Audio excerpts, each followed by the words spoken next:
Welcome to Celebrity Spotlight Radio with your host, Antonio Saillant. And early today, I had the pleasure of interviewing an amazing filmmaker, Jacob Morrison. And he directed a documentary film entitled River's End, California's Latest Water War. And it was such an eye-opener film, and I recommend everybody to go see it. The film will be available on demand on Apple TV, Amazon, Google Play, and etc. and Comcast and all those great cable platforms too, like Spectrum and AT&T, and wherever you get your fantastic films. It's such a wonderful film, and it's an eye opener, and I recommend everyone to go see it. With the recent expansion of the drought state of emergency in California, this powerful documentary has been more relevant as it tackles the root causes of water problems, revealing the complex, behind the curtain view. River Ends is vital viewing for all of us in the areas where water security is threatened. Sadly, its growing list is worldwide, and that is a true fact. Especially now you're battling climate change, which is a huge crisis, and now the water crisis. That's why I recommend this film to everyone. Anyway, I want you to view this 15-minute interview, and I'll catch you in the back end. I'll make a few quotes and enjoy, and catch you in a few minutes. God bless. Okay, so today's interview is with Jacob Morrison. He's the director of the documentary film River's End, California's latest water war. Welcome to the show. Thank you. Thank you for having me. This documentary, with its amazing visuals and interviews, they were truly an eye-opener that provided me intriguing insights into the water crisis in California. And let me tell you something. A lot of times when I jump into an airplane and I go towards California, or actually anywhere, Syracuse, when I'm getting closer, I always look down, and I don't like what I see, because I see a lot of dead grass, dead things, and I remember going, and when I landed, as soon as I got to the hotel and I got to the hotel room, right away there's a big sign that says, take a 5-minute shower. Which, again, I was happy, but I was always concerned. I'm a sustainable guy. I'm an energy guy before the entertainment business. I was an energy consultant for many years. So this film was really an eye opener for me. And I just want to congratulate you on winning the 2021 People's Choice and Jury Award. Bravo for that, because this is the kind of film that we need to see. I think everyone needs to see this. How did you come up with the title of the film? Yeah, well, first of all, thank you very much. That was very kind of you. Uh, so I guess I don't really remember how I came up with it, but I think the reason why we liked it was because the film focuses on this one area in California called the Bay Delta, which is where two of California's biggest rivers meet. And so the delta is the river's end, but there was also this other meaning of, rivers ending and that they would be going dry. And there's a quote in the film that says exactly that. So it just sort of fit for the story we were telling. Right. Can you give a brief explanation of your film for our audience? Yeah, so River's End focuses on California's water wars as sort of a way of talking about water issues in general. And because California is really sort of the front line for these issues in many ways. And the film focuses on this area called the California Bay Delta, where 2/3 of Californians get at least some of their water. It's also an amazing ecosystem and estuary where you have, salmon and all these other, amazing birds and wildlife, as well as small farms that kind of are made up on these small islands that are in the middle of these waterways. It's a beautiful place. It's kind of like the Shire in Lord of the Rings or something. It's amazing. But it's also become the battleground of California's water wars. And so you have these big interests like massive agricultural corporations in the Central Valley, south of the Delta, as well as cities like Los Angeles and San Diego, but also San Francisco, trying to take as much water as they can out of the delta. And so it's really kind of the place to look if you want to understand how these issues work more broadly. Right. When you had the idea for this film, did you use the water politics of California to explore a more major problem, which is the global water crisis? Yeah, I mean, I think that water is a local issue in a sense because everyone has their own local watershed where they get water, but the themes and the problems are very similar around the world. Right. It's often the case uh, that agriculture uses a lot of water. I mean, it's the same statistic worldwide as it is in California that 80% of water is used by agriculture. And in many cases, in like places like Africa, like you see rivers going dry because of water being overused by agriculture. So that's a major theme. Um, but yeah, I mean, we could talk for hours about that. But Sure. yeah, definitely, I think if you watch the film, you'll have a lot of takeaways, really, no matter where you are. It shouldn't matter. Yeah, well, I enjoyed the film. I mean, I thought it was amazing. How did you get the people that were interviewed in the film? I know that I watched one of them.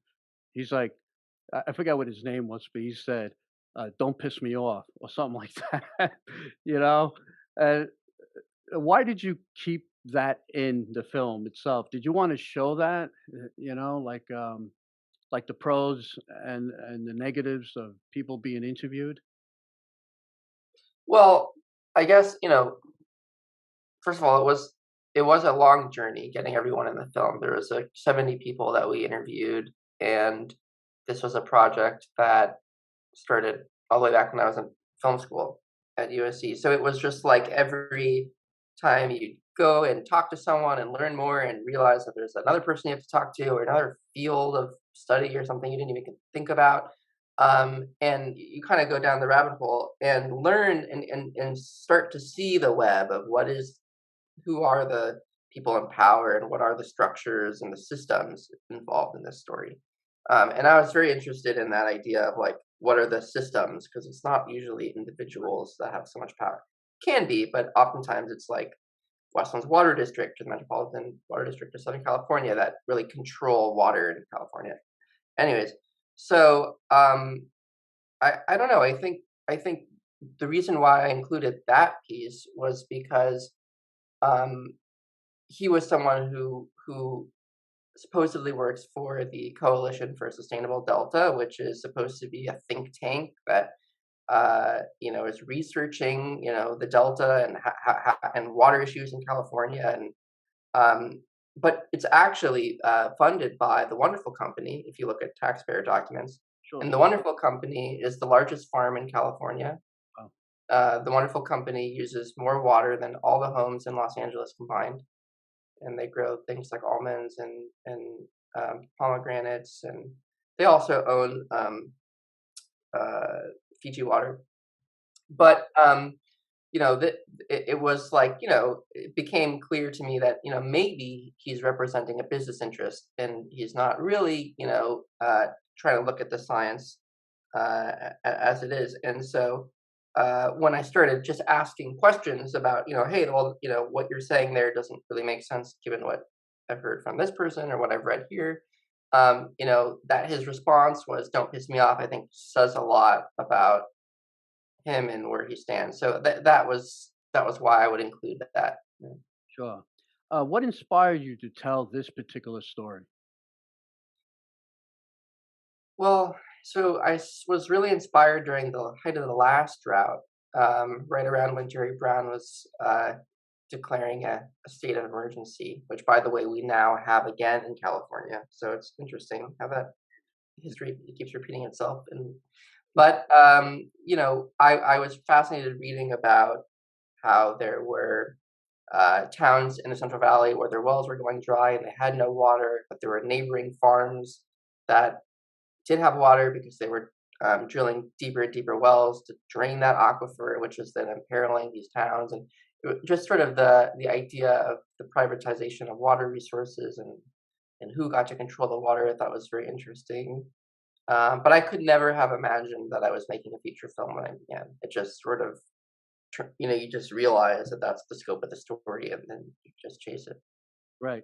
Using the famous film Chinatown, starring Jack Nicholson, I think that was brilliant. Totally remember that film.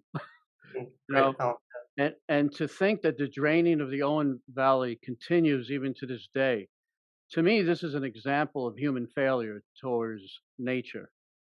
We as humans do not listen. Do you agree with that? Yeah, I think you're right. In California, at least, we have this history of going out and taking water from one place and destroying that place to take water somewhere else and benefiting that other place. And uh, that's that's the pattern that keeps repeating itself in terms of water infrastructure. In the Owens Valley, it originally happened when there used to be Native Americans that lived there happily, for a long time, and then uh, white settlers came in and drove them out of their land and used their water, and then Los Angeles came and drove those people out of their land by taking their water, and I think now we're doing it on a much bigger scale with the Delta. Say what you will about this tunnels project that's in the film, and nonetheless, I mean, we're just taking water from the Delta and just currently destroying the Delta. So we keep doing it, and you're right. I think we're just people care about people. It's very difficult to get people to care about species, and you see certain species that are less charismatic, like this little 2 or 3 inch fish called the Delta smelt, get scapegoated because people like to say that, oh, farmers don't get water because we have to give water to this fish so the fish doesn't die, and we're putting this little fish over people. But of course, it's not true, and I can talk more about that. But you know, salmon are going extinct.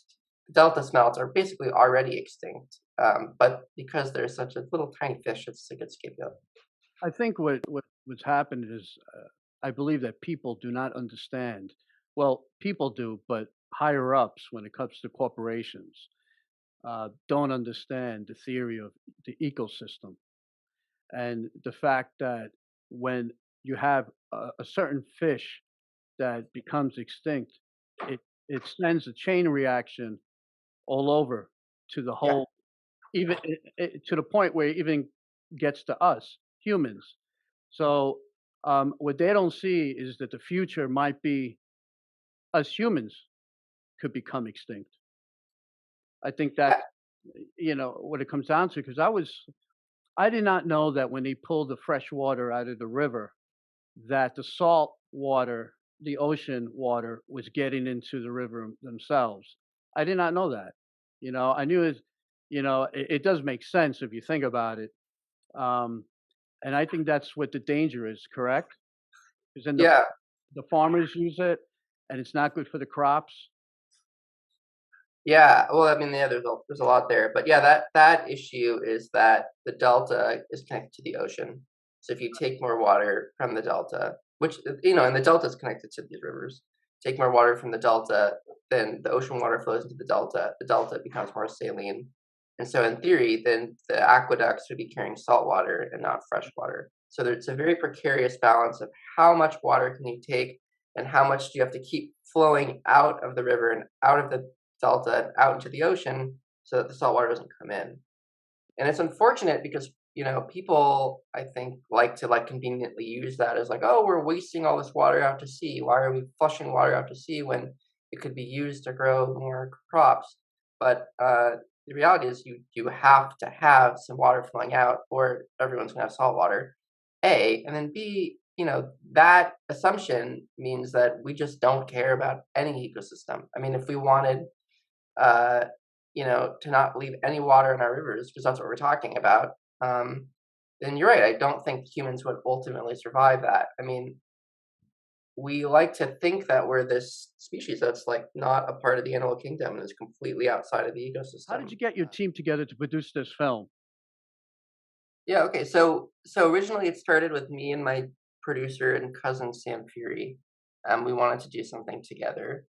And then we were looking for a cinematographer. I went to USC, he went to Chapman, and he had known an older cinematographer who had graduated already from Chapman that we pitched the project to, and he was interested in and joined the team. And that was a great collaboration. And for really the majority of filming, it was just me and him going out on shoots.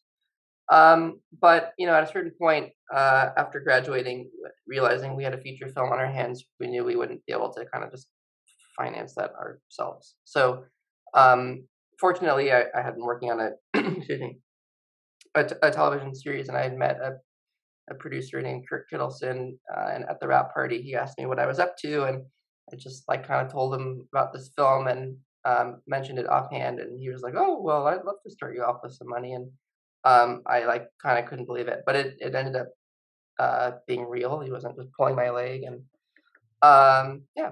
So that was a very very small team, but that way I got to learn how to do everything. So it was fun. Okay, this will be the last question. What do you hope to accomplish with this film, and what's your message? Do you hope that people listen before it's too late? Course, yeah. So I think the main message I want to get across is for people to learn where their water comes from, wherever they are, because without that bare minimum level of interest, things are never going to change, and things really need to change. So yeah, I think learn where your water comes from, and in fact, if you go to our website, which is riversendfilm.com, and go to the resources tab, we actually have a tool that we put on the website where you can plug in where you live and find out where your water comes from. So I recommend people do that, and I think that's a good first step. Wow, very good. So where can we view this film? It's released on November 2nd, but where exactly can we go and view? Yeah, so it's available on demand, really wherever you get your stuff. So you can find it on iTunes, Apple TV, Amazon, Google Play, Xbox, you name it. Right. So I want to wish you well and thank you very much for this wonderful film. I think it's going to do very well, and I'm going to send it everywhere, all my people, because like I said, before the entertainment business, I'm an energy consultant too. So, I think this film will help a lot of people understand. Uh, and, we have the climate change crisis, but this is also a huge crisis too. It is. It is. It was an eye opener for me, and I just want to thank you, and I wish you well. God bless, and good luck. Thank you very much. Thanks for having me on the show. It's a pleasure. Thank, thank you. Okay. I hope you enjoyed that interview, and I hope it was an eye opener and gave you interest enough that you will go see the film. Like I said, it's going to be available on demand on Apple TV, Amazon, Google Play, and on major cable platforms, including Comcast, Spectrum, AT&T, and so on. And I hope you found the interview very interesting because this is actually a worldwide problem, and we all need to unite. And I have a quote, and it goes like this: I always believe in this quote, and I always say it to everyone when I go around the United States to universities and schools when I do my talk on being sustainable in the entertainment business, because this quote is true fact, and it's the solution to all our problems if you really listen to what I'm saying. And it goes like this: if humanity saves nature, nature will save humanity. So let's all put our thinking caps on and think smart, and let's do that quote. If we all could do that, we could live in a better place. So anyway, God bless. Check out the film River's End by Jacob Morrison. Talk to you soon.